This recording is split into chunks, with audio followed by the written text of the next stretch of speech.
स्वागत है आप सभी का फिनिक्स सीजीपीएससी पर। और आज हम आपके लिए इस वीडियो में लेकर आए हैं अगस्त 2024 पर बेस्ड छत्तीसगढ़ करंट अफेयर्स। यानी कि अगस्त 2024 पर के बेस पर जितने भी करंट इवेंट्स हुए हैं, सारी घटनाओं को एक वीडियो में सार संग्रहित रूप से इस वीडियो में मैं आपके सामने प्रस्तुत करने वाला हूं। और इसी पर बेस्ड 50 एमसीक्यू वाली एक वीडियो भी मैं आपके लिए जल्दी ही लेकर आऊंगा।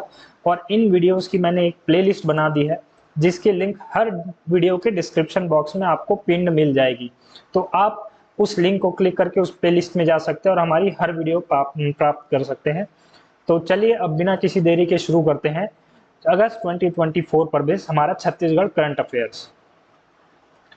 खनिज ऑनलाइन पोर्टल को एक्सेलेंस अवार्ड। देखिए, इंडियन एक्सप्रेस ग्रुप जो है, यह एक प्राइवेट ग्रुप है। यह सरकारी संस्था नहीं है, सरकारी कोई ग्रुप नहीं है। यह है एक प्राइवेट ग्रुप, निजी ग्रुप है। इस प्राइवेट ग्रुप द्वारा यानी कि इंडियन एक्सप्रेस ग्रुप द्वारा यूपी के लखनऊ में एक अवार्ड समारोह रखा गया, जिसके अंतर्गत अलग अलग राज्य की सरकारों के अलग अलग विभाग को विभिन्न इनिशिएटिव्स के लिए, विभिन्न नवाचारों के लिए, चाहे ई गवर्नेंस हो या और किसी फील्ड में हो, इनको अलग अलग कैटेगरीज में अवार्ड प्रदान किए गए। इसी के अंतर्गत छत्तीसगढ़ के खनिज ऑनलाइन पोर्टल को इंटरप्राइज एप्लीकेशंस कैटेगरी में एक्सीलेंस अवार्ड से सम्मानित किया गया। एक बार मैं फिर आपके सामने दोहराता हूं। इंडियन एक्सप्रेस ग्रुप द्वारा छत्तीसगढ़ सरकार के खनिज विभाग के खनिज ऑनलाइन पोर्टल को इंटरप्राइज एप्लीकेशंस कैटेगरी में एक्सीलेंस अवार्ड से सम्मानित किया गया। यह खनिज ऑनलाइन पोर्टल छत्तीसगढ़ के खनिज विभाग द्वारा विकसित है। ऑब्वियसली खनिज विभाग द्वारा विकसित है। देखिए, वर्ष 2017 में छत्तीसगढ़ सरकार द्वारा खनिज ऑनलाइन परियोजना यह लाई गई थी। खनिज ऑनलाइन परियोजना लाई गई थी और इसी परियोजना के अंतर्गत इस पोर्टल का विकास किया गया था, इस पोर्टल का निर्माण किया गया था। इस पोर्टल से 2017 से लेकर के अब तक कई प्रकार की सुविधाएं स्टेक होल्डर्स को दी जा रही है, जैसे कि ऑनलाइन एप्लीकेशंस, ऑनलाइन पेमेंट, आपकी ई ट्रांजिट पास और कह सकते हैं एंड टू एंड ट्रैकिंग। ये सब की सुविधा जो है खनिज ऑनलाइन पोर्टल द्वारा एक ही प्लेटफॉर्म से सुविधा ऐसी दी जा रही है स्टेक होल्डर्स को। इसी के चलते वर्ष 2018 में इस परियोजना को national award of e governance के पुरस्कार से भी सम्मानित किया गया था। इस खनिज ऑनलाइन परियोजना को समग्र रूप से यह सम्मान दिया गया था भारत सरकार द्वारा, और यह दिया गया था 2018 में। फिर इस वर्ष 2024 को इस इंडियन एक्सप्रेस ग्रुप द्वारा खनिज ऑनलाइन पोर्टल को एक्सेलेंस अवार्ड दिया गया है इंटरप्राइज एप्लीकेशंस कैटेगरी में। तो यह अब इस खनिज विभाग द्वारा इसकी सफलता चख ली गई है, चूंकि खनिज विभाग द्वारा देखा गया है कि खनिज ऑनलाइन जो है वो बहुत ही सक्सेसफुल रहा। तो अब यह खनिज विभाग खनिज ऑनलाइन 2.0 की योजना पर अभी कार्य कर रहा है। विनोद कुमार शुक्ल को सम्मान। छत्तीसगढ़ के जाने माने साहित्यकारों में से एक बहुत बड़ा नाम है विनोद कुमार शुक्ल जी का, और इन्हें साहित्य अकादमी ने अपने सर्वोच्च सम्मान 72 सदस्यता से विभूषित किया है। हालांकि यह सम्मान इन्हें सितंबर 2021 में ही दे दिया गया था। हालांकि यह सम्मान की घोषणा इनके लिए सितंबर 2021 में ही कर दी गई थी, परंतु चूंकि इस सम्मान को रिसीव करने दिल्ली जाना होता है, परंतु शुक्ल जी की स्वास्थ्य जो है वह बहुत कुछ वर्षों से ठीक नहीं चल रही है। इनकी स्वास्थ्य खराब होने के कारण ये दिल्ली नहीं जा पाए। तो अब 3 साल बाद साहित्य अकादमी की एक टीम ने इनके रायपुर स्थित निवास पर ही एक छोटा सा अलंकरण समारोह आयोजित किया, और इस अलंकरण समारोह में इन्हें इस सम्मान से विभूषित किया। यानी कि सम्मान की घोषणा 2021 में ही कर दी गई थी, परंतु इन्हें सम्मान जो है वह दिया गया है इस वर्ष 2024 में ही 72 सदस्यता सम्मान से इन्हें विभूषित किया है। और यह भारतीय साहित्य अकादमी का सबसे बड़ा सम्मान है। यह बिल्कुल आप याद रखेंगे, यह एक इम्पोर्टेंट आप कह सकते हैं कि घटना है। और यदि आपको याद आ रहा होगा, विनोद शुक्ल जी को पिछले ही वर्ष यानी कि वर्ष 2023 में यूएसए द्वारा पेन पिंटर पुरस्कार भी दिया गया था। पेन पिंटर पुरस्कार, ये PAN वाला पेन है, पेन पिंटर पुरस्कार भी दिया गया था। पेन पिंटर पुरस्कार भी इन्हें दिया गया था यूएसए द्वारा। यह एशिया के पहले व्यक्ति बने थे जिन्हें यह सम्मान प्राप्त हुआ। तो खैर, यह तो हुई पिछले वर्ष की बात। इस वर्ष इन्हें साहित्य अकादमी के सर्वोच्च सम्मान 72 सदस्यता से विभूषित किया गया है। यह चीज आप याद रख सकते हैं। छत्तीसगढ़ के पुलिस अधिकारी सम्मानित हुए हैं। देखिए, अभी पिछले ही महीने अगस्त में हमने अपना स्वाधीनता दिवस मनाया। तो 15 अगस्त के दिन केंद्र द्वारा और राज्य द्वारा 15 अगस्त के दिन केंद्र द्वारा और राज्य द्वारा अपने अपने स्तर पर सुरक्षा बलों को कई वीरता पदकों से और अन्य कई पुरस्कारों से सम्मानित किया जाता है। 15 अगस्त को ही केंद्र सरकार द्वारा और राज्य सरकार द्वारा अपने अपने स्तर पर सुरक्षा बलों को विभिन्न पदकों से या विभिन्न पुरस्कारों से सम्मानित किया जाता है। इसी कड़ी में हम यहाँ पर देख रहे हैं, यह जो सम्मान है छत्तीसगढ़ के पुलिस अधिकारियों एवं जवानों को मिला है, यह केंद्र के स्तर पर मिला है। और इसकी घोषणा जो है हर साल होम मिनिस्ट्री द्वारा की जाती है, गृह मंत्रालय द्वारा इस पुरस्कार की घोषणा की जाती है। और हर वर्ष स्वाधीनता दिवस को आप समझ सकते हैं कि 25 पुलिस अधिकारी, यह नंबर जो है लगभग ऑलमोस्ट पिछले 4-5 साल से सेम ही है, 25 पुलिस अधिकारी जवानों को सम्मानित किया जाता रहा है। तो इस साल के लिए भी 25 पुलिस अधिकारी कर्मचारियों को सम्मानित किया गया। यह केंद्र स्तर पर सम्मानित किया गया, यानी कि नई दिल्ली में इनका स्वागत हुआ है, नई दिल्ली में इनका सम्मान हुआ है। और यह सम्मानित किए गए हैं राष्ट्रपति द्वारा। तो यह 25 अधिकारी कर्मचारियों को 3 श्रेणी में पुरस्कार दिए गए हैं। पहली श्रेणी आपकी विशिष्ट सेवाओं के लिए राष्ट्रपति पुलिस पदक से एक अधिकारी को सम्मानित किया गया, वो है श्री आनंद सिंह रावत। यह आप इनकी तस्वीर देख सकते हैं।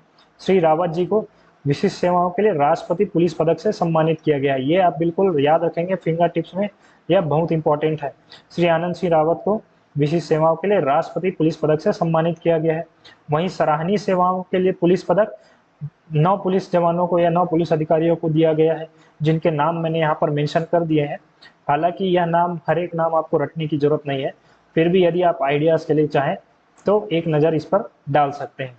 तो विशिष्ट सेवाओं के लिए राष्ट्रपति पुलिस पदक एक पुलिस अधिकारी को, श्री आनंद सिंह रावत जी को। वहीं सराहनीय सेवाओं के लिए पुलिस पदक 9 को और पुलिस वीरता पदक 15 को सम्मानित किया गया है। पुलिस वीरता पदक से 15 लोगों को सम्मानित किया गया, यानी कि 15 और 9 24 प्लस 1 25 पुलिस अधिकारियों को सम्मानित किया गया है। तो देखिए क्वेश्चन यहाँ किस तरीके से बन सकते हैं, 2-3 तरीके से बन सकते हैं। एक तो यह कितने अधिकारी कर्मचारियों को सम्मानित किया गया, तो वह संख्या हो जाएगी 25। फिर राष्ट्रपति पुलिस पदक विशिष्ट सेवा के लिए किन्हें दिया गया है, तो वह दिया गया है आनंद सिंह रावत जी को। कितनी श्रेणियों में यह पुरस्कार सम्मान दिया जाता है, तो 3 श्रेणियों में दिया जाता है। इस तरीके से अलग अलग कैटेगरीज के क्वेश्चन बन सकते हैं। और यह क्वेश्चन फॉर्म करने आपको भी आना चाहिए, तभी आप करंट अफेयर्स जो है अच्छे तरीके से पढ़ पाएंगे और उसका संपूर्ण लाभ आप अपनी परीक्षा में उठा पाएंगे। चलिए, 46 पुलिस अधिकारी जवान सम्मानित, यह हमने अभी देखा 15 अगस्त को केंद्र और राज्य स्तर, केंद्र और राज्य अपने अपने स्तर पर पुलिस अधिकारी को सम्मानित करती है। तो पिछला वाला जो हमने सम्मान देखा था वो केंद्र स्तर पर था, और यह वाला जो सम्मान है यह राज्य स्तर पर है, यानी कि इसमें राजधानी रायपुर में सम्मानित किया गया है इस स्वाधीनता दिवस को। तो 15 अगस्त स्वतंत्रता दिवस समारोह में इस वर्ष 46 पुलिस अधिकारी जवान को उत्कृष्ट सेवा के लिए पुलिस पदकों से सम्मानित किया गया है, अलग अलग पदकों से। इन्हें भी कई श्रेणियों में सम्मानित किया गया है। एक है आपके राज्य स्तरीय एवं पुलिस महानिदेशक पद के अंतर्गत 5 पुलिस जवानों को, राष्ट्रपति पुलिस पदक के लिए 2 को, सराहनीय सुधार सेवा पदक के लिए भी 2 को, सराहनीय सेवा के लिए पुलिस पदक 11 को और पुलिस वीरता पदक 26 को। यहाँ पर आप इन दोनों में ध्यान रखिएगा, यह सराहनीय सुधार सेवा पदक है, सराहनीय सुधार सेवा पदक, और यह सराहनीय सेवा पदक, सराहनीय सेवा के लिए पुलिस पदक है। तो इन दोनों में आप बिल्कुल ध्यान रखेंगे, विशेष ध्यान रखेंगे। और यहाँ पर नंबर जैसे देखिए दे दिए गए हैं, आप जोड़ भी सकते हैं, 26 11 37 39 41 और 5 46। 46 पुलिस अधिकारियों को या कर्मचारियों को सम्मानित किया गया है। एक एक करके हम इनके नाम भी देख लेते हैं। तो यह देख लिए, राज्य स्तरीय पुरस्कारों में राज्यपाल पुरस्कार श्रीमती शिल्पा साहू जी को दिया गया है, यह है दुर्ग पर पदस्थ है डीएसपी के पद पर। वहीं मुख्यमंत्री पुरस्कार श्री दिलहरण सिंह ठाकुर जी को, जो कि धमतरी पर पदस्थ हैं। रानी सुब्रन कुंवर पुरस्कार श्रीमती भारती मरकाम, जो कि बिलासपुर में पदस्थ हैं। वहीं वीर नारायण पुरस्कार अजाक थाना, यह आप बिल्कुल याद रखिएगा, यह किसी इंडिविजुअल को नहीं मिला है, यह पूरे थाना को दिया गया है। अजाक थाना क्षेत्र को वीर नारायण सिंह पुरस्कार से सम्मानित किया गया है। उनका जिला है बेमेतरा। वहीं पुलिस निदेशक महापुरस्कार से श्रीमती अंजू सिंह जी को सम्मानित किया गया, जो कि राजनांदगांव में पदस्थ हैं। तो यह हमने जो पहली कैटेगरी देखी थी उसके अंतर्गत यह पुरस्कार दिए गए हैं। राज्य स्तरीय एवं पुलिस महानिदेशक पदक, राज्य स्तरीय एवं पुलिस महानिदेशक पदक, यह एक कैटेगरी है। राज्य स्तरीय एवं पुलिस महानिदेशक पुलिस पदक, यह एक कैटेगरी है। दूसरी कैटेगरी यह है और तीसरी कैटेगरी यह है। तो दूसरी कैटेगरी अंतर्गत विशिष्ट सेवा हेतु राष्ट्रपति पुलिस पदक से श्री अमित कुमार जी को, जो कि रायपुर में पदस्थ हैं, और श्री KL ध्रुव, ये कांकेर के हैं, इन्हें सम्मानित किया गया है विशिष्ट सेवा हेतु राष्ट्रपति पुलिस पदक से। आप बिल्कुल ध्यान रखिएगा, यह जो विशिष्ट सेवा हेतु राष्ट्रपति पुलिस पदक है, यह राज्य द्वारा प्रदत्त है, राज्य सरकार द्वारा प्रदत्त है। जबकि पिछला हमने जो राष्ट्रपति पुलिस पदक देखा था वह केंद्र द्वारा प्रदत्त था। तो क्वेश्चन जब भी आपसे एग्जाम में पूछेगा तब वह यह जरूर मेंशन करेगा कि केंद्र द्वारा प्रदत्त राष्ट्रपति पुलिस पदक या फिर राज्य सरकार द्वारा प्रदत्त राष्ट्रपति पुलिस पदक। तो आप क्वेश्चन को ध्यान से पढ़िएगा। केंद्र द्वारा प्रदत्त में एक व्यक्ति को दिया गया है, वहीं राष्ट्रपति पुलिस पदक जो कि राज्य स्तर का है वह 2 व्यक्तियों को दिया गया है, अमित कुमार और श्री KL ध्रुव। वहीं सराहनीय सुधार सेवा पदक से भी 2 को सम्मानित किया गया है, 2 पुलिस कर्मचारियों को। एक है श्री गिरधर शेर, जो कि रायपुर के हैं, और दूसरे हैं श्री लक्ष्मी राम यादव, जो कि कोरबा से हैं। तो आप इतने नाम जो है एटलीस्ट स्टेट लेवल पर आपको बिल्कुल फिंगर टिप्स पर याद रखने हैं। खासकर ये 5 तो बिल्कुल याद रखने हैं आपको, इन 5 को तो आपको भूलना ही नहीं है। और इसको तो और भी नहीं, वीर नारायण सिंह पुरस्कार, अजाक थाना क्षेत्र, जिला बेमेतरा, क्योंकि यहाँ पर सभी को इंडिविजुअल रूप में दिए गए हैं, यहाँ पर पूरे थाना क्षेत्र को दिया गया है। तो यह क्वेश्चन कुछ ज़्यादा ही इंपॉर्टेंट बन जाता है। वहीं पुलिस वीरता पदक से हमने देखा था 26 को सम्मानित किया गया था। तो यह 26 नाम यहाँ पर मैंने मेंशन कर दिए हैं, आपको एक नज़र देखना हो आप बिल्कुल देख सकते हैं। वहीं सराहनीय सेवा पदक के लिए सराहनीय सेवा हेतु भारतीय पुलिस पदक से 11 पुलिस कर्मचारियों को सम्मानित किया गया है। तो यह पूरे 46 पुलिस अधिकारियों को इस स्वाधीनता दिवस को सम्मानित किया गया। राज्य खेल अलंकरण समारोह, अगस्त 2024 में ही राज्य खेल अलंकरण समारोह का आयोजन किया गया। इसी वर्ष मार्च 2024 में भी एक खेल अलंकरण समारोह आयोजित किया गया था। यदि आप करंट अफेयर्स लगातार फॉलो करते हैं तो आपको ध्यान होगा कि मार्च 2024 में भी एक राज्य खेल अलंकरण समारोह आयोजित किया गया था। अब आपका क्वेश्चन यहाँ पर यह हो सकता है कि सर एक ही साल में 2 बार खेल अलंकरण समारोह क्यों? इसके पीछे कारण यह है कि यह खेल अलंकरण समारोह जो है प्रतिवर्ष हर साल समारोह यह आयोजित किया जाता था, और विभिन्न जो भी हमारे खिलाड़ी हैं उनको प्रोत्साहित करने के लिए अलग अलग कैटेगरीज में पुरस्कार दिए जाते थे। परंतु 2018 के बाद से 2018 जो है इस अलंकरण समारोह का आखिरी साल था, यानी कि 2018 के बाद से 2019 से 2023 तक एक भी अलंकरण समारोह आयोजित नहीं किया गया। तो इसके बैकलॉग अवार्ड्स को ही पूरा करने के लिए छत्तीसगढ़ सरकार, अभी की जो वर्तमान सरकार है, वह बैकलॉग अवार्ड्स देने के लिए भी लगातार इसने एक ही वर्ष में 2 खेल अलंकरण समारोह का आयोजन किया। जो कि मार्च वाला खेल अलंकरण समारोह था उसमें 2019-20 और 2020-21 के लिए पुरस्कार प्रदान किए थे। और इस महीने यानी कि अगस्त में जो कि खेल अलंकरण समारोह आयोजित किया गया उसमें 2021-22 और 22-23 के खिलाड़ियों के प्रदर्शन के लिए यह अलंकरण समारोह के द्वारा माध्यम से यह पुरस्कार जो है खिलाड़ियों को प्रदान किए गए। तो अभी वाले में यानी कि अगस्त वाले राज्य खेल अलंकरण समारोह में कुल 97 खिलाड़ियों को पुरस्कृत किया गया है। कुल 97 खिलाड़ियों को पुरस्कृत किया गया और इनके पुरस्कारों की समग्र राशि बनी 76 लाख की, यानी 76 लाख की पुरस्कार राशि 97 खिलाड़ियों को वितरित की गई। इसमें हम नंबर्स देख लेते हैं। जैसे कि शहीद राजीव पांडे पुरस्कार से 2021-22 के लिए 6 को, वहीं 22-23 के लिए 4 को सम्मानित किया गया। श्री शहीद कौशल यादव पुरस्कार के लिए 21-22 में 6 को, वहीं 22-23 के लिए 7 को। वीर हनुमान सिंह पुरस्कार से 21-22 के लिए 2 को और 22-23 के लिए 1 को। वहीं शहीद पंकज विक्रम सम्मान 21-22 के लिए 11, वहीं 22-23 के लिए 15 को। शहीद विनोद चौबे सम्मान 21-22 के लिए 5 को, 22-23 के लिए भी 5 को। और मुख्यमंत्री ट्रॉफी से 2021-22 के लिए 11 खिलाड़ियों को, तो वहीं 22-23 के लिए 24 खिलाड़ियों को मुख्यमंत्री ट्रॉफी से सम्मानित किया गया है। यह आप मुख्यमंत्री ट्रॉफी के नंबर्स तो एटलीस्ट याद रखना, यह कई बार इंपॉर्टेंट है, पूछ देता है, यह बड़ा अवार्ड है। तो इस प्रकार से राज्य खेल अलंकरण समारोह अगस्त 2024 में 2021-22 और 22-23 के लिए भी पुरस्कार सम्मान प्रदान किए गए, और 23-24 के लिए मोस्ट प्रोबेबली नेक्स्ट ईयर, और 24-25 के लिए भी यह 2 वर्षों के लिए सम्मान जो है वो मोस्ट प्रोबेबली अगले साल दिया जाएगा। छत्तीसगढ़ हाई कोर्ट में 2 अतिरिक्त जजों की नियुक्ति कर दी गई है। यह 2 नए अतिरिक्त जज बने हैं, श्री अमितेंद्र किशोर प्रसाद और श्री विभुदत्त गुरु। श्री अमितेंद्र किशोर प्रसाद और श्री विभुदत्त गुरु, इनका अपॉइंटमेंट छत्तीसगढ़ हाई कोर्ट में यानी कि उच्च न्यायालय में एडिशनल जज के रूप में यानी कि अतिरिक्त जज के रूप में इनकी अपॉइंटमेंट की गई है। और इन्हें शपथ कौन दिलाया है?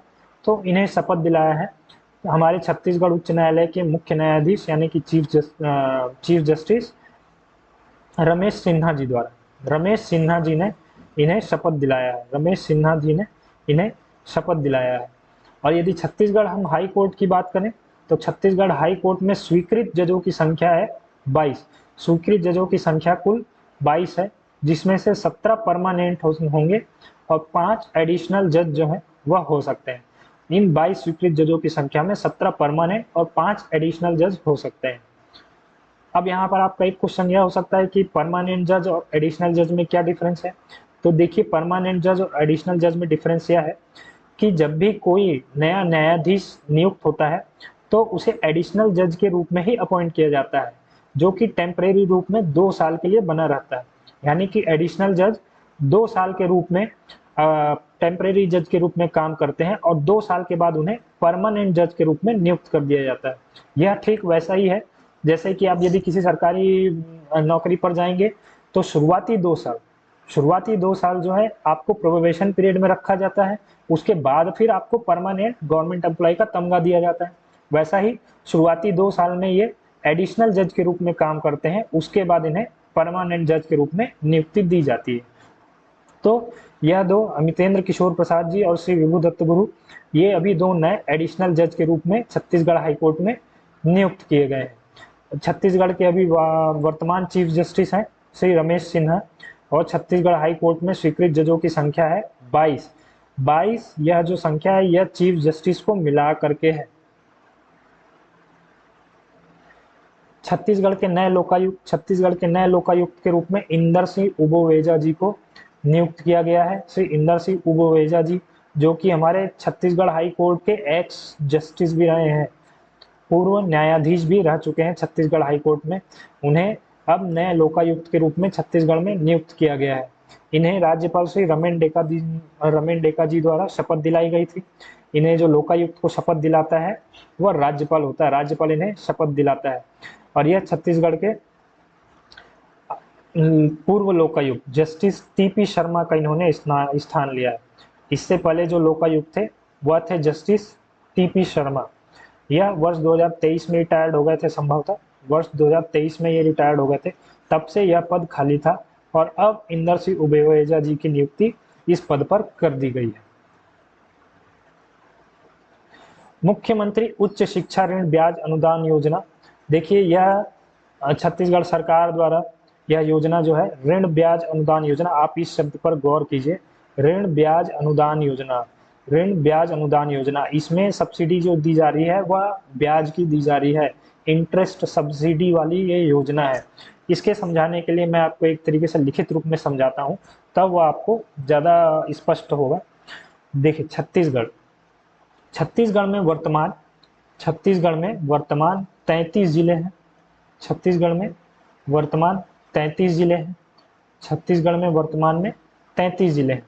इनमें से इनमें से इनमें से 16 जिले नक्सली प्रभावित जिले के रूप में हैं। 16 जिले नक्सली प्रभावित है, 16 जिले नक्सली प्रभावित जिले के रूप में माने जाते हैं। वहीं 17 जिले, वहीं जो 17 जिले हैं वह सामान्य जिलों की श्रेणी में आते हैं। 17 जिले सामान्य जिलों की श्रेणी में आते हैं। तो छत्तीसगढ़ के वर्तमान 33 जिले में से 16 जिले नक्सली प्रभावित हैं और 17 जिले सामान्य जिलों की श्रेणी में आते हैं। तो अब छत्तीसगढ़ के इस योजना द्वारा, छत्तीसगढ़ सरकार के इस योजना द्वारा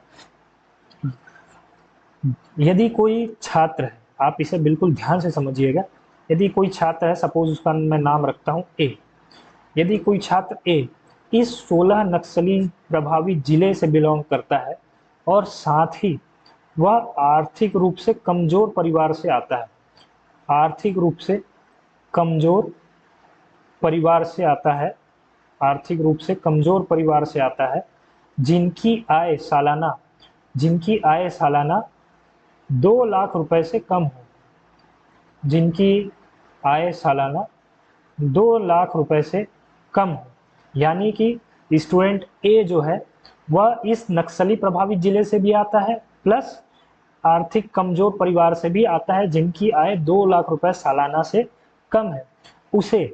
उसे 0% ब्याज दर, उन्हें उन स्टूडेंट्स को या उन छात्रों को 0% ब्याज दर यानी कि 0% इंटरेस्ट रेट से एजुकेशन लोन की सुविधा दी जाएगी। 0% इंटरेस्ट रेट के साथ एजुकेशन लोन की सुविधा छत्तीसगढ़ सरकार द्वारा दी जाएगी।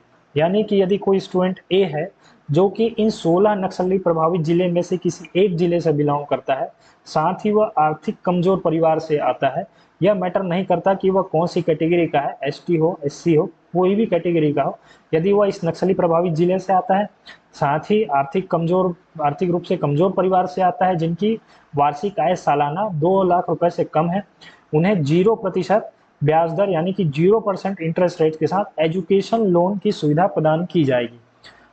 0% इंटरेस्ट रेट के साथ एजुकेशन लोन की सुविधा इन्हें प्रदान की जाएगी। वहीं यदि कोई स्टूडेंट बी है, सपोज वह इन 17 जिले जो कि सामान्य जिले की श्रेणी में आते हैं और साथ ही वह भी आर्थिक रूप से कमजोर परिवार से आता है, यदि वह इन 17 जिलों में से किसी एक जिले में से आता है और आर्थिक कमजोर परिवार में से आता है, जिनकी आय वार्षिक 2 लाख रुपए सालाना से कम है, उन्हें 1% ब्याज दर यानी कि 1% इंटरेस्ट रेट से एजुकेशन लोन की सुविधा दी जाएगी। 1% इंटरेस्ट रेट के साथ एजुकेशन लोन उन्हें दिया जाएगा। यानी कि आप समझ सकते हैं, यदि कोई स्टूडेंट ए है, उसने एजुकेशन लोन लिया है, मान लो आप 100 रुपए का उसने एजुकेशन लोन लिया है और वह 2 साल के लिए हायर स्टडीज़ पे चला गया, उसकी हायर स्टडीज़ पूरी हो गई, उसकी नौकरी लग गई। अब वह नौकरी लगने के बाद इस एजुकेशन लोन को वापस करेगा। देखिए लोन में क्या होता है, एक तो होता है आपका मूलधन, फिर एक होता है ब्याज, मूलधन होता है और ब्याज।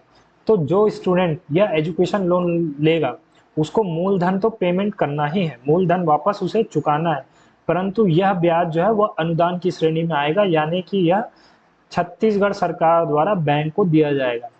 एक बार फिर से मैं आपको रिपीट करता हूँ, यदि कोई छात्र है ए, उसने 100 रुपए का एजुकेशन लोन लिया है, 2 साल के लिए उसने हायर स्टडीज़ की, उसकी पढ़ाई पूरी हो गई, वह जॉब लग गया, तो उसके बाद उसे मूलधन पूरा चुकता करना होगा, परंतु उसका जो ब्याज है वह सरकार द्वारा दे होगा बैंक को। इसी प्रकार से यहाँ पर कोई छात्र बी है, उसने 100 रुपए का एजुकेशन लोन लिया है, तो उसने भी 2 साल की पढ़ाई की और नौकरी लग गया, तो उसके बाद उसे भी यह मूलधन पूरा करना है, पर साथ में उसे 1% का ब्याज भी देना है, यानी कि वह 101 रुपये बैंक को देगा। और यदि इंटरेस्ट रेट 5% रखी जाती है बैंक के द्वारा, यदि इंटरेस्ट रेट 5% रखी जाती है तो वह केवल 1% ब्याज देगा, यानी कि 101 रुपये देगा, और शेष बची ₹4 की राशि या छत्तीसगढ़ सरकार द्वारा अंतरित की जाएगी बैंक को। यहाँ पर क्या हो रहा था, यदि यहाँ पर भी 5% इंटरेस्ट रेट है तो ₹100 मूलधन प्लस ₹5 ब्याज बनते हैं। तो इस छात्र ए को केवल ₹100 मूलधन ही प्रदान करने होंगे या ₹5 छत्तीसगढ़ सरकार द्वारा दे होगा। यहाँ पर इसे 1% ब्याज दर देना होगा, यानी कि इसे ₹101 और ₹4 छत्तीसगढ़ सरकार द्वारा बैंक को अंतरित की जाएगी। यह है इस पूरे योजना का खाका। अब इसे डिस्क्रिप्टिव फॉर्म में भी देख लेते हैं। माओवादी आतंक से प्रभावित जिलों में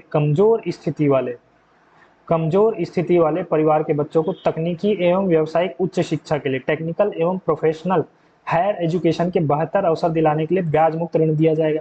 किन जिलों में दिया जाएगा, तो जैसा कि मैंने बताया, नक्सल प्रभावित 16 जिले, जिसमें कि बस्तर संभाग, आपके सरगुजा संभाग, रायपुर संभाग के भी कई जिले हैं, फिर आपके दुर्ग संभाग के भी जिले, ऐसे करके कुल 16 जिले इसमें शामिल हैं। इन जिले के छात्रों को ब्याज मुक्त ऋण मिलेगा, यानी कि नक्सल प्रभावित जिलों के जो छात्र हैं और साथ ही में वह कमजोर आर्थिक स्थिति वाले छात्र हैं, उन्हें ब्याज मुक्त ऋण मिलेगा।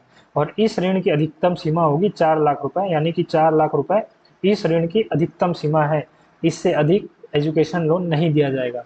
और साथ ही जैसा कि मैंने इससे पहले आपको क्लियर भी किया था, आर्थिक रूप से कमजोर परिवार उन्हीं को माना जाएगा जिनकी वार्षिक आय ₹2 लाख से कम है, वार्षिक आय 2 लाख रुपए से कम। और बाकी जितने सामान्य जिलों के छात्र हैं उनके लिए 1% दर से ब्याज देय होगा। सामान्य जिलों के छात्र के लिए 1% दर से ब्याज देय होगा। और ब्याज की शेष राशि का भुगतान राज्य शासन द्वारा बैंक को किया जाएगा। यह है इस योजना का पूरा लेखा जोखा। आप इसे बिल्कुल याद रखिएगा। इसमें यह अधिकतम सीमा 4 लाख रुपए है, यह बिल्कुल आप याद रखिएगा। 16 जिले के छात्रों के लिए है और कुल 35 तकनीकी एवं व्यावसायिक कोर्सों के लिए, यानी 35 टेक्निकल एवं प्रोफेशनल कोर्स के लिए यह योजना जो है लागू की गई है। बस्तर संभाग के लिए कृषि कार्य योजना, तो बस्तर संभाग के 7 आकांक्षी जिले, बस्तर संभाग के 7 जिले आकांक्षी जिले हैं। तो बस्तर संभाग के 7 आकांक्षी जिलों में प्रधानमंत्री कृषि सिंचाई योजना अंतर्गत कार्य योजना तैयार की गई है। इस कार्य योजना में बस्तर संभाग के 7 आकांक्षी जिलों के अंतर्गत जो 19 विकास खंड है, 19 विकास खंडों में 3215 बोरवेल का उत्खनन किया जाएगा। इससे सिंचाई सुविधा में वृद्धि होगी। कितने? लगभग 6500 हेक्टेयर में सिंचाई सुविधा की वृद्धि होगी। इससे कुल 14,000 कृषक लाभान्वित होंगे। इन 14,000 में लगभग 10,500 लघु कृषक हैं और लगभग 3300 के आसपास सीमांत कृषक इसमें शामिल होंगे। तो यह जो योजना है पर्टिकुलरली बस्तर संभाग के लिए बस है, बस्तर संभाग के 19 विकास खंडों के लिए बस है। फिर देखते हैं खरीफ 2024 डिजिटल फसल सर्वेक्षण। यह डिजिटल फसल सर्वेक्षण के लिए छत्तीसगढ़ के 3 जिले महासमुंद, धमतरी एवं कबीरधाम, इस डिजिटल फसल सर्वेक्षण के लिए छत्तीसगढ़ के 3 जिले महासमुंद, धमतरी एवं कबीरधाम का चयन भारत सरकार द्वारा पायलट प्रोजेक्ट के रूप में किया गया है। छत्तीसगढ़ के 3 जिले कौन कौन से? महासमुंद, धमतरी और कबीरधाम। इनका चयन डिजिटल फसल सर्वेक्षण के रूप में, डिजिटल फसल सर्वेक्षण के लिए केंद्र सरकार द्वारा पायलट प्रोजेक्ट के रूप में किया गया है। और इस फसल सर्वेक्षण की अवधि होगी 9 सितंबर से 30 सितंबर। 9 सितंबर से 30 सितंबर इस फसल सर्वेक्षण की अवधि होगी। अब यह डिजिटल फसल सर्वेक्षण क्या है? देखिए, डिजिटल फसल सर्वेक्षण ऐसा है कि इन 3 जिलों में महासमुंद, धमतरी और कबीरधाम, इसके प्रत्येक गांव में फसलों का डिजिटल सर्वेक्षण होगा क्या कि इन गांवों में एक राज्य सरकार का कर्मचारी जाएगा और वहां पर की कितनी जमीन में बुआई हो रही है इसका डिजिटल रिकॉर्ड वह मेंटेन करेगा। इन जिलों के प्रत्येक गांव में जाएगा। यदि महासमुंद में आप मान के चलिए यदि 550 गांव है तो वह हर 550 गांव में एक सर्वेक्षण करता होगा जो कि यह डिजिटल रिकॉर्ड मेंटेन करेगा कि कितनी जमीन पर बुआई की जा रही है। उसके बाद जब वह फसल चक्र पूरा हो जाएगा तो वह यह भी जा करके रिकॉर्ड करेगा कि वहाँ उपज कितनी हुई है। हर जमीन में कितनी बुआई हुई थी और हर जमीन से कितनी उपज हुई है, यह भी रिकॉर्ड मेंटेन करेगा। और अन्य कई प्रकार के इस प्रकार के छोटे मोटे रिकॉर्ड वह मेंटेन करता रहेगा, डिजिटली मेंटेन करेगा वह रिकॉर्ड। इसीलिए इसका नाम दिया गया है डिजिटल फसल सर्वेक्षण। इससे फायदा यह होगा कि आगामी वर्षों में किसानों को जो भी संसाधन राज्य सरकार द्वारा मुहैया कराए जाते हैं, राज्य सरकार द्वारा जो संसाधन उपलब्ध कराए जाते हैं, उसकी गणना सहज रूप से की जा सकेगी। यदि आपको मालूम होगा कि इतनी जमीन पर बुआई से इतना उपज प्राप्त होता है, तो अगली बार जैसे ही फसल वर्ष शुरू होगा और आपको यह रिकॉर्ड मिल जाएगा कि इतनी जमीन पर बुआई होनी है, तो आपको कितने खाद लगने हैं और कितने अन्य प्रकार के संसाधन लगने हैं, इसकी गणना सहज रूप में की जा सकेगी और राज्य जो है संसाधनों को पहले से ही तैयार रख सकेगा। यह लाभ प्राप्त करने के लिए यह डिजिटल फसल सर्वेक्षण जो है अब छत्तीसगढ़ में पायलट प्रोजेक्ट के रूप में अभी तो शुरुआत में इन 3 जिलों में शुरू किया गया है। इन 3 जिलों के प्रत्येक गांव में यह डिजिटल फसल सर्वेक्षण होगा और बाकी राज्य के शेष जिलों में केवल चयनित गांवों में ही डिजिटल फसल सर्वे का कार्य होगा। केवल चयनित गांवों में ही डिजिटल फसल सर्वे का कार्य होगा। और इस फसल सर्वेक्षण की अवधि क्या है? 9 सितंबर से 30 सितंबर तक की। छत्तीसगढ़ में बनेंगे 146 आयुष ग्राम। 146 विकासखंड छत्तीसगढ़ प्रदेश में राष्ट्रीय आयुष मिशन के तहत 146 विकासखंड, यानी कि हर विकासखंड में से एक ग्राम को आयुष ग्राम के रूप में विकसित किया जाएगा। राष्ट्रीय आयुष मिशन के तहत प्रदेश के सभी विकासखंड में किसी एक ग्राम को आयुष ग्राम के रूप में विकसित किया जाएगा। और आयुष ग्राम में विकसित किस तरीके से होगा? वहाँ के ग्रामीणों को आयुर्वेद, योग और कई अन्य आयुष पद्धतियां हैं, इसके अनुसार उन्हें शिक्षित किया जाएगा। कई विभिन्न गतिविधियां संचालित की जाएगी, जिसके माध्यम से उनको आयुष पद्धति, आयुर्वेद, कई जड़ी बूटियां और कई पौधों के जो जड़ी बूटी गुण होते हैं, औषधीय गुण होते हैं, इन सब के बारे में उन्हें जागरूक किया जाएगा। और ऐसे जो औषधीय गुण वाले पौधे हैं, उनका पौधारोपण और साथ ही उनके संरक्षण को भी बढ़ावा दिया जाएगा। इसका उद्देश्य बेसिकली यही है कि छत्तीसगढ़ का जो आयुर्वेद है उसके बारे में जागरूकता लाना, उसका प्रचार करना और साथ ही यह जो नॉलेज है वह अगली पीढ़ी को भी ट्रांसफर करना, यह इस योजना का मुख्य उद्देश्य है। तो इस उद्देश्य के अंतर्गत छत्तीसगढ़ के सभी विकासखंड में एक आयुष ग्राम जो है वह विकसित किया जाएगा। AQLI, यह AQLI का मतलब है एयर क्वालिटी लाइफ इंडेक्स। इस एयर क्वालिटी लाइफ इंडेक्स को शिकागो विश्व यूनिवर्सिटी द्वारा जारी किया गया है। शिकागो विश्व यूनिवर्सिटी द्वारा AQLI 2024 का रिपोर्ट जारी किया गया है। इसमें इसने एयर पॉल्यूशन के बारे में अपनी रिपोर्ट तैयार की है। केवल एयर पॉल्यूशन के बारे में यह रिपोर्ट है और इस रिपोर्ट के अनुसार भारत विश्व में दूसरे नंबर पर है एयर पॉल्यूशन के मामले में, यानी भारत की हवा दुनिया में दूसरे नंबर पर सर्वाधिक प्रदूषित है। पहले नंबर पर अभी भी बांग्लादेश चल रहा है। तो भारत वायु प्रदूषण के मामले में विश्व में दूसरे नंबर पर है। और यदि छत्तीसगढ़ की बात की जाए, चूंकि यहाँ पर हम छत्तीसगढ़ करंट अफेयर्स पढ़ रहे हैं, तो छत्तीसगढ़ भारत के शीर्ष 5 राज्यों में है जहाँ पर बहुत अधिक वायु प्रदूषण है। यानी छत्तीसगढ़ भारत के शीर्ष 5 वायु प्रदूषित राज्यों में शामिल है। यह 5 राज्य कौन कौन से हैं आप देख सकते हैं। दिल्ली, हालांकि यह दिल्ली यूटी है पर इसे एक राज्य के रूप में काउंट किया जा रहा है। तो दिल्ली, उत्तर प्रदेश, बिहार, हरियाणा और फिर छत्तीसगढ़, यह टॉप 5 राज्य में शामिल है जहाँ की हवा बहुत ही अधिक प्रदूषित है।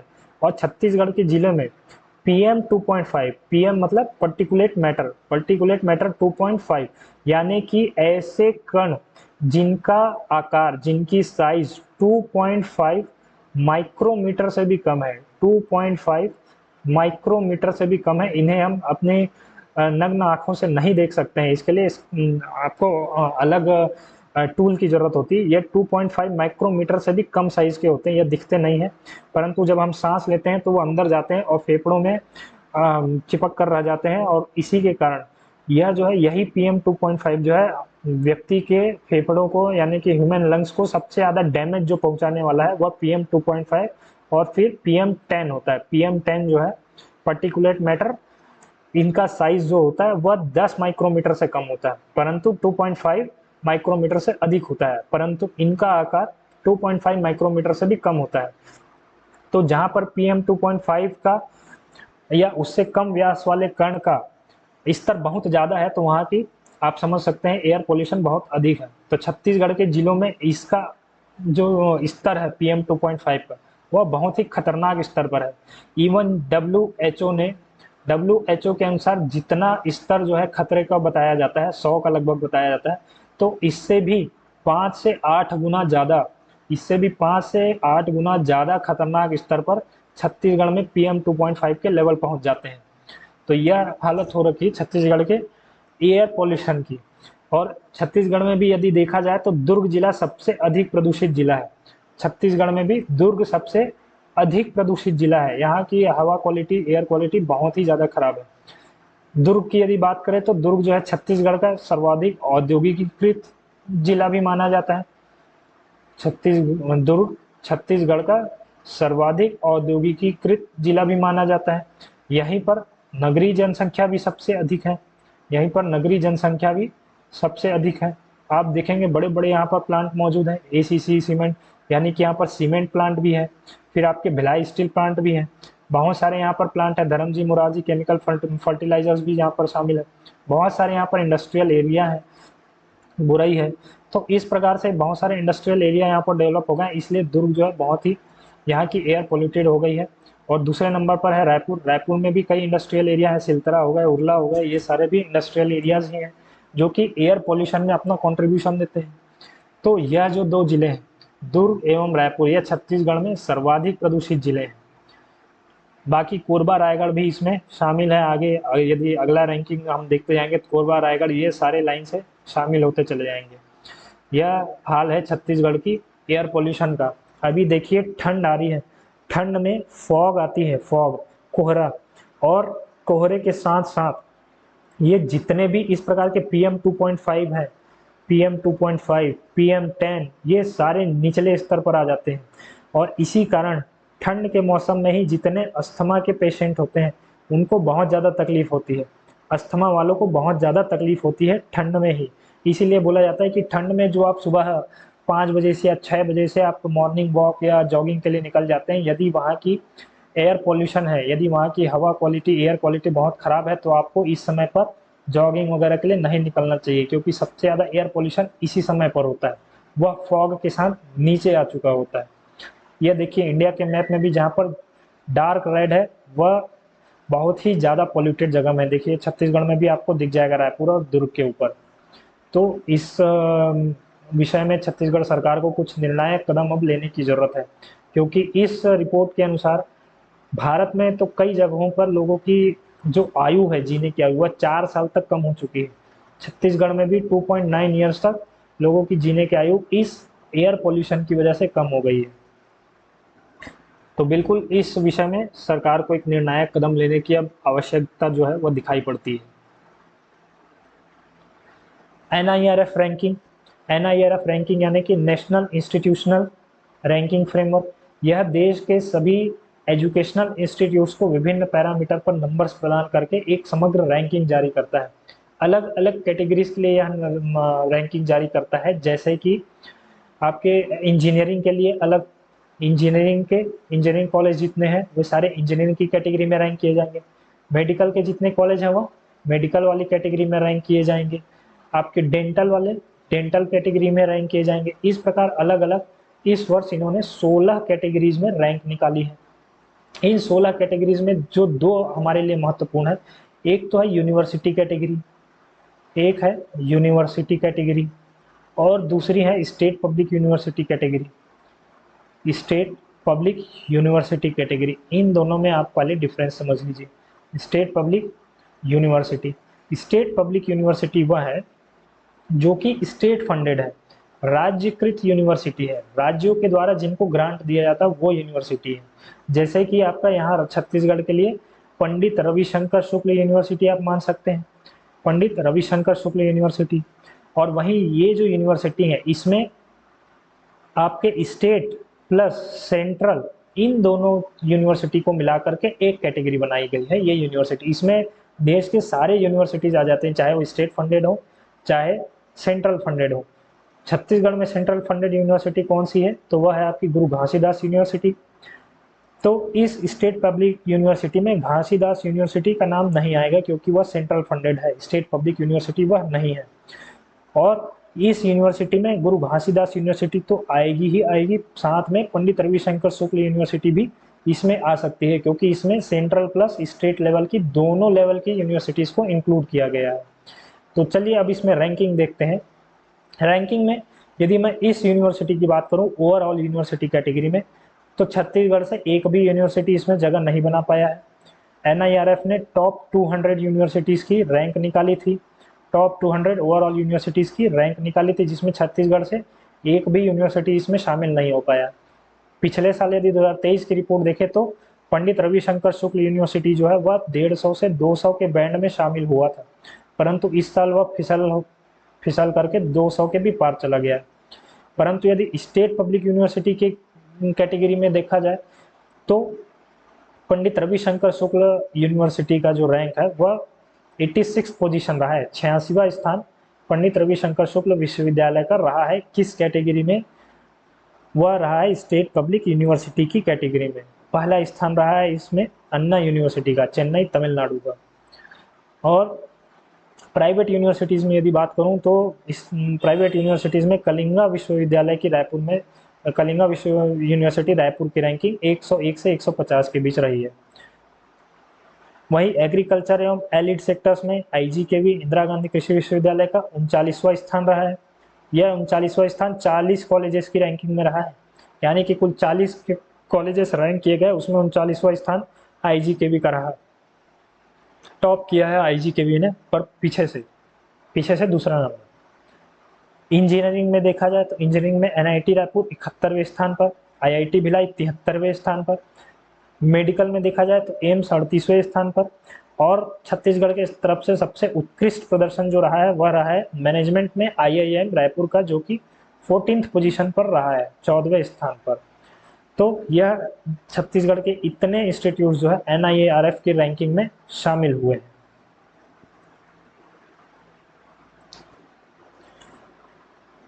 कटघोरा में देश की पहली लिथियम खदान जीएसआई द्वारा, जीएसआई मतलब जियोलॉजिकल सर्वे ऑफ इंडिया, इनके द्वारा कटघोरा में 250 हेक्टेयर क्षेत्र में 250 हेक्टेयर क्षेत्र में लिथियम के बड़ा भंडार होने की पहले ही पुष्टि हो गई थी। अब इस क्षेत्र के कई ब्लॉक्स की नीलामी की जाएगी। देखिए होता क्या है, यदि किसी क्षेत्र में सपोज ये आपका एक क्षेत्र है कोरबा का कटघोरा क्षेत्र, जहाँ पर हमें लिथियम की प्राप्ति हुई है, जीएसआई को 250 हेक्टेयर का क्षेत्र है, तो इस क्षेत्र को सरकार कई ब्लॉक्स में डिवाइड कर लेती है। जैसे कि यह कटघोरा क्षेत्र है, तो इसे सरकार क्या करेगी, इसे सरकार कई ब्लॉक्स में डिवाइड कर लेती है। जैसे इस तरीके से ब्लॉक्स में इन्होंने डिवाइड कर लिया। ये सपोज हो गया आपका ब्लॉक ए, यह हो गया ब्लॉक बी, यह हो गया ब्लॉक सी, यह हो गया ब्लॉक डी। इसी तरीके से हर ब्लॉक का एक नाम दे दिया जाता है। फिर इन ब्लॉक्स की वह नीलामी करती है, इन ब्लॉक्स का ऑक्शन करती है, जिसे अलग अलग कंपनियां जो है खरीदती हैं। जैसे कि यदि ब्लॉक ए में रिलायंस ने जीत लिया, ब्लॉक बी की नीलामी है अडानी को मिल गई, ब्लॉक सी की नीलामी यदि टाटा को मिल गई, तो ब्लॉक ए के अंदर माइनिंग जो है वह रिलायंस ही करेगा, अडानी नहीं कर सकता। ब्लॉक बी के अंदर माइनिंग अडानी करेगा, ब्लॉक सी के अंदर माइनिंग टाटा करेगा। इस तरीके से किया जाता है। इन ब्लॉक्स की नीलामी, जो भी क्षेत्र है उनको ब्लॉक्स में बांटा जाता है, फिर उन ब्लॉक्स की ई ऑक्शन कराई जाती है, यानी कि ई नीलामी कराई जाती है, जिसमें कि जो ज़्यादा बोली लगाता है उसको वो ब्लॉक्स मिल जाता है। तो इसी प्रकार खान मंत्रालय द्वारा छत्तीसगढ़ सहित कई राज्यों में स्थित 20 मिनरल ब्लॉक्स की यहाँ बात हो रही है, लिथियम ब्लॉक्स की नहीं, मिनरल के अंतर्गत लिथियम भी आता है। तो 20 अलग अलग मिनरल ब्लॉक्स की ई नीलामी की जाएगी। इसमें छत्तीसगढ़ का कटघोरा का लिथियम ब्लॉक भी शामिल है। और साथ ही में जब इस ब्लॉक्स की नीलामी हो जाएगी, इस लिथियम ब्लॉक की नीलामी हो जाएगी, तो वहाँ पर माइनिंग शुरू हो जाएगी। तो उसी परिप्रेक्ष्य में यह कहा जा रहा है कि कटघोरा में देश की पहली लिथियम खदान बनेगी। छत्तीसगढ़ के कटघोरा में देश की पहली लिथियम खदान जो है वह कटघोरा में होगी। और इसी कटघोरा क्षेत्र में REE ब्लॉक भी शामिल है। REE क्या होता है? रेयर अर्थ एलिमेंट्स को कहा जाता है REE। तो REE ब्लॉक भी शामिल है, पर हालांकि इसकी नीलामी अभी नहीं, वह बाद में होगी, पर अभी जो है लिथियम ब्लॉक्स की नीलामी हो रही है और छत्तीसगढ़ में कटघोरा जो क्षेत्र है वह देश का पहला लिथियम खदान बनने जा रहा है। राहुल गुप्ता का कोजियस को फतह, छत्तीसगढ़ के माउंटेन मैन, इन्हें छत्तीसगढ़ के माउंटेन मैन के नाम से जाना जाता है। छत्तीसगढ़ के माउंटेन मैन राहुल गुप्ता, छत्तीसगढ़ के माउंटेन मैन राहुल गुप्ता ने 15 अगस्त को ऑस्ट्रेलिया की सबसे ऊंची चोटी कोजियस्को में तिरंगा फहरा दिया है। यहाँ का तापमान लगभग -10 डिग्री सेल्सियस था। -10 डिग्री सेल्सियस तापमान पर इन्होंने ट्रैकिंग करके इस चोटी में तिरंगा फहराया है।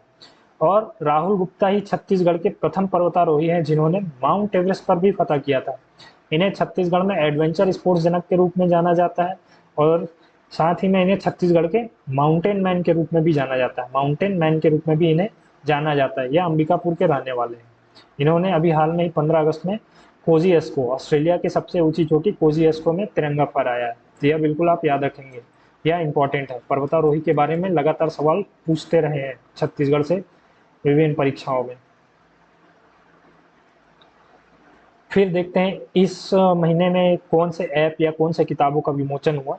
तो सबसे पहले देखते हैं एक ऐप है ई जादुई पिटारा। ई जादुई पिटारा, ई जादुई पिटारा के अंतर्गत यह जो ऐप है वह मुख्यतः प्राइमरी के बच्चों के लिए बनाया गया है, प्राइमरी तक के बच्चों के लिए बनाया गया है। इस ऐप ई जादुई पिटारा में नवाचार के माध्यम से बच्चों को सिखाया जा रहा है, नवाचार के माध्यम से बच्चों को पढ़ाया जा रहा है। नवाचार कैसे? इनमें कहानियां शामिल है, बाल गीत, पहेलियां, कार्ड, ऑडियो पुस्तकें, हैंडबुक इत्यादि, ये सब शामिल है। और इनकी मदद से प्राइमरी तक के बच्चों को गिनती या अक्षर हैं ABCD, या फिर आप मान सकते हैं कि अंक वगैरह है, अंक गणित, ये सब सिखाए जा रहे हैं। तो इनके लिए ऐप ई जादुई पिटारा विकसित किया गया है। वहीं ऐप सुगम, इस ऐप सुगम में कोई भी यदि यह आपकी प्रॉपर्टी है, सपोज यह आपकी प्रॉपर्टी है, तो इसमें आप तीन साइड से फोटो लेकर के और लैटिट्यूड लॉन्गिट्यूड का अपना इस सॉफ्टवेयर में यानी कि इस ऐप में आप रजिस्ट्री करा सकते हैं। मतलब अपना आप उसमें रिकॉर्ड डाल सकते हैं। यह जो आपकी प्रॉपर्टी है इसमें आप तीन साइड से फोटो लेंगे प्लस लैटिट्यूड लॉन्गिट्यूड, यह रिकॉर्ड आप इस ऐप में डाल सकते हैं। तो यह आपका डिजिटल डेटा मेंटेन हो जाएगा।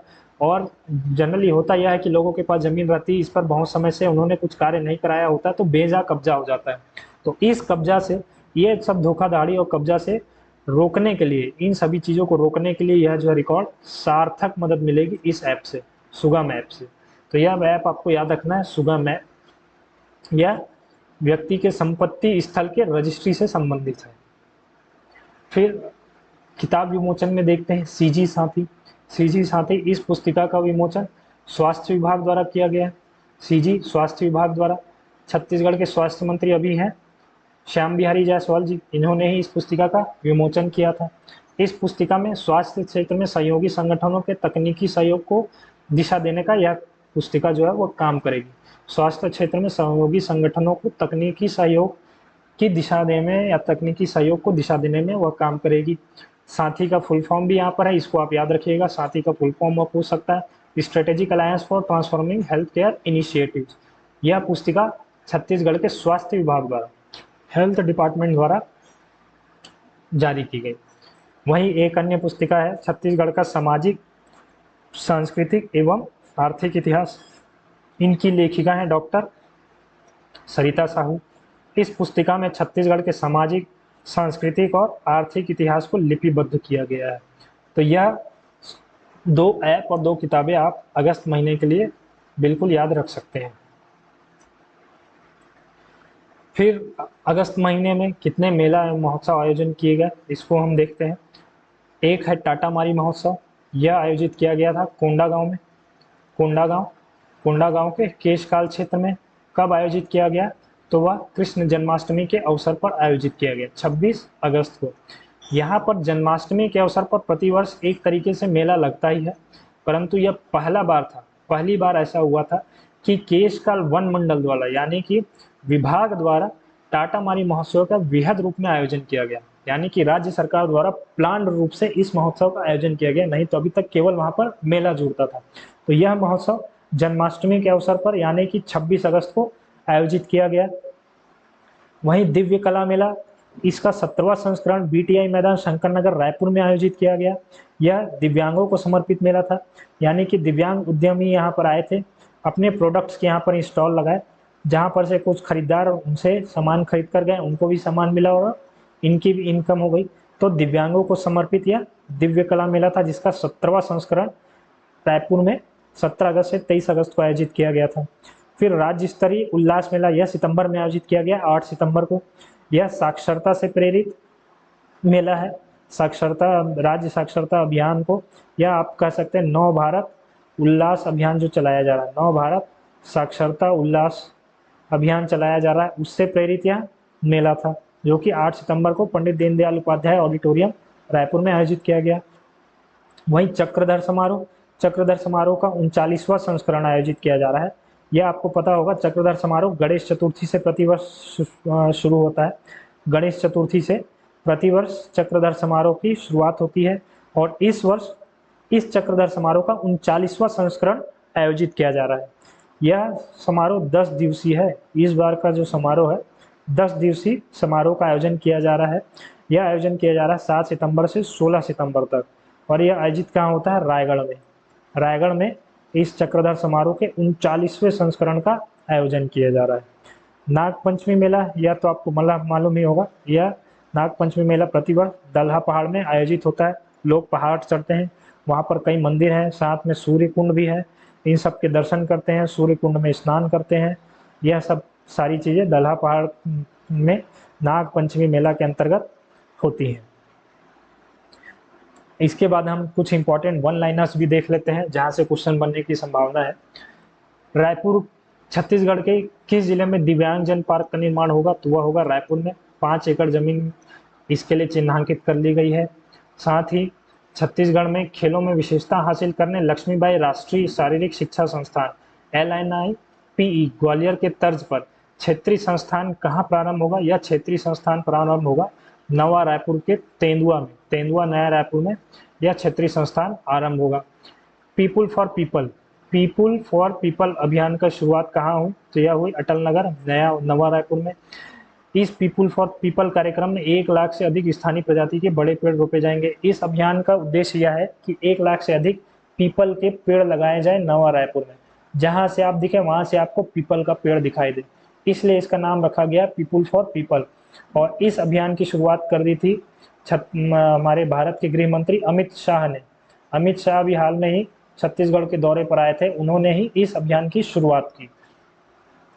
फिर बस्तर संभाग का एकमात्र दक्षिण मुखी शिवलिंग किस जिले में स्थित है? तो वह है दंतेवाड़ा जिले में स्थित है। अंबिकापुर, जगदलपुर और कोरबा, इन 3 जिलों में अब निजी FM रेडियो शुरू होने वाले हैं। अंबिकापुर, जगदलपुर और कोरबा में निजी FM रेडियो शुरू होने वाले हैं। त्रिपुरा और केरल में प्राकृतिक आपदा आई अभी हाल में ही अगस्त महीने में। त्रिपुरा एवं केरल राज्य में प्राकृतिक आपदा आई, जिसके कारण छत्तीसगढ़ सरकार सहायता के रूप में 15-15 करोड़ रुपए दोनों राज्य को मुहैया कराए। छत्तीसगढ़ सरकार की तरफ से सहायता राशि 15-15 करोड़ रुपए त्रिपुरा एवं केरल राज्य को दी गई। त्रिपुरा एवं केरल राज्य को 15-15 करोड़ रुपए की सहायता राशि दी गई। ये आप बिल्कुल फैक्ट याद रखिएगा, इंपॉर्टेंट क्वेश्चन बन सकता है। फिर छत्तीसगढ़ सरकार द्वारा, यह सरकार नहीं है सरकार होगा, छत्तीसगढ़ सरकार द्वारा इस योजना की पुनः शुरुआत की जाएगी। वह होगी चरण पादुका वितरण योजना और सरस्वती साइकिल योजना। चरण पादुका वितरण योजना के अंतर्गत जो तेंदुपत्ता संग्राहक है 15 से 59 वर्ष के, उन्हें चरण पादुका दी जाती है। और सरस्वती साइकिल योजना अंतर्गत छात्राओं को, 9वीं तक की छात्राओं को साइकिल प्रदान की जाती है। यह योजना 2018 के बाद से ठंडे बस्ते पर चली गई थी, यानी कि नई सरकार आने के बाद से ठंडे बस्ते पर चली गई थी, और इस योजना को पुनः शुरुआत जो है वह नई सरकार यानी कि निवर्तमान सरकार अब देने वाली है। तो किन योजनाओं का शुरुआत फिर से होगी? चरण पादुका योजना और सरस्वती साइकिल योजना। महतारी वंदन योजना की 6वीं किस्त की राशि का हस्तांतरण हुआ 1 अगस्त 2024 को। 7वीं किस्त का भी हस्तांतरण हो चुका है। 7वीं किस्त का अंतरण हो चुका है, वह हुआ था 2 सितंबर को।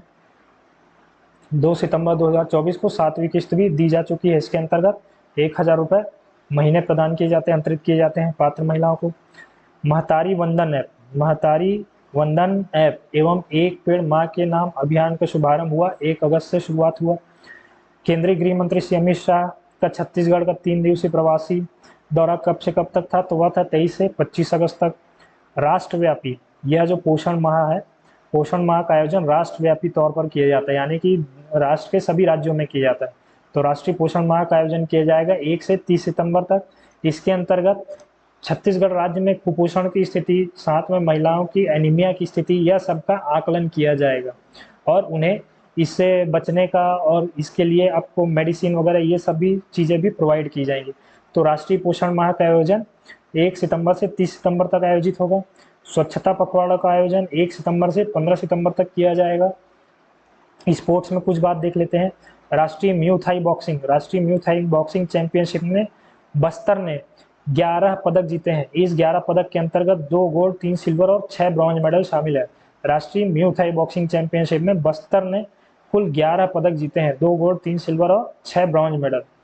37वें राष्ट्रीय खेल में, 37वें नेशनल गेम में मिनी गोल्फ में चयन कुमारी जो कि महासमुंद से आती हैं, और रंजिता खलको, इन्होंने कांस्य पदक जीता है। 37वें राष्ट्रीय खेल में मिनी गोल्फ में चयन कुमारी और रंजिता खलको ने कांस्य पदक जीता है।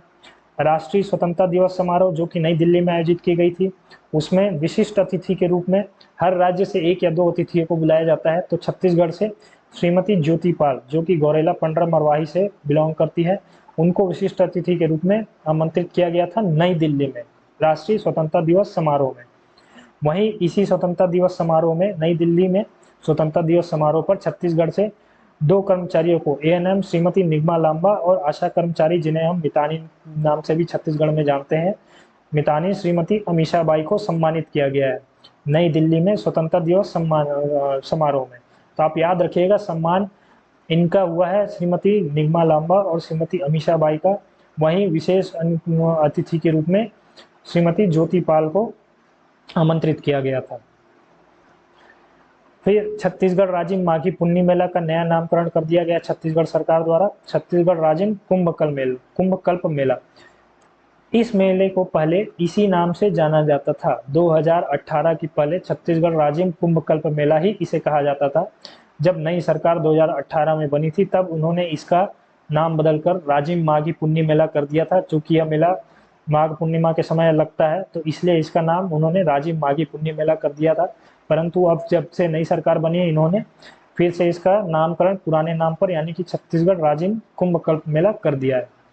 छत्तीसगढ़ की 160 ITIs को मॉडल ITI के रूप में विकसित किया जाएगा। वहीं PM सूर्य घर योजना के तहत छत्तीसगढ़ के 25,000 घरों को सौर ऊर्जा से रोशन करने का लक्ष्य रखा गया है। यह जो 25,000 घर का लक्ष्य रखा गया है, यह वित्तीय वर्ष 2024-25 के लिए ही रखा गया है, 2024-25 के लिए। वहीं नई उद्योग नीति जो कि 1 नवंबर 2024 को अपना पूरा रूप ले लेगी, 1 नवंबर 2024 से 2029 तक के लिए, 1 नवंबर 2024 से 31 अक्टूबर 2029 तक के लिए यह नई उद्योग नीति लागू रहेगी। उसके लिए पहली बार छत्तीसगढ़ राज्य में पहली बार टेक्सटाइल सेक्टर को भी इंक्लूड किया जा रहा है। टेक्सटाइल यानी कपड़ा टेक्सटाइल सेक्टर को भी इस नई उद्योग नीति में शामिल किया जा रहा है। इसके साथ ही छत्तीसगढ़ में 2 नई रेल परियोजनाओं के सर्वे की स्वीकृति मिल गई है। यह सर्वे होगा 180 किलोमीटर के डिस्टेंस वाली कोरबा से अंबिकापुर की, और साथ ही गढ़चिरौली से बीजापुर होते हुए बचैली तक 490 किलोमीटर की रेल लाइन की परियोजना के लिए। इन दोनों रेल परियोजनाओं के लिए अभी सर्वे को स्वीकृति मिली है। अभी सर्वे होगा, बहुत लंबा अभी काम बाकी है इसमें रेल लाइन बिछाने में। तो चलिए, यह था हमारे अगस्त महीने पर बेस्ड छत्तीसगढ़ करंट अफेयर्स, इस महीने के पूरे सार संग्रह। तो आप ऐसे ही हमारे मंथली वीडियोस पाने के लिए हमारे चैनल को आप सब्सक्राइब कर लीजिए, और साथ ही में इसके बेस पर मैं एक MCQ सीरीज, यानी कि एक MCQ क्वेश्चन, 50 MCQ क्वेश्चंस की 50 करंट अफेयर बेस्ड MCQ का एक वीडियो भी आपके सामने लेकर आऊँगा। ये सारी वीडियो की जो मंथली करंट अफेयर्स की, चाहे आपकी डिस्क्रिप्टिव हो चाहे MCQ हो, मैंने एक प्लेलिस्ट में डाल करके उसे मेंटेन कर दिया है। तो और वह प्लेलिस्ट का जो लिंक है वह इस वीडियो के डिस्क्रिप्शन बॉक्स में भी आपको मिल जाएगा। बेसिकली हर वीडियो के डिस्क्रिप्शन बॉक्स में मिल जाएगा, जिस पे क्लिक करके आप मेरी सारी वीडियो छत्तीसगढ़ वाली पा सकते हैं। और ऐसे ही वीडियो पाने के लिए आप हमारे चैनल को एक बार सब्सक्राइब जरूर कर लीजिए। तो इसी नोट के साथ यह वीडियो को मैं यहीं समाप्त करता हूँ। जय हिंद, जय भारत, जय छत्तीसगढ़।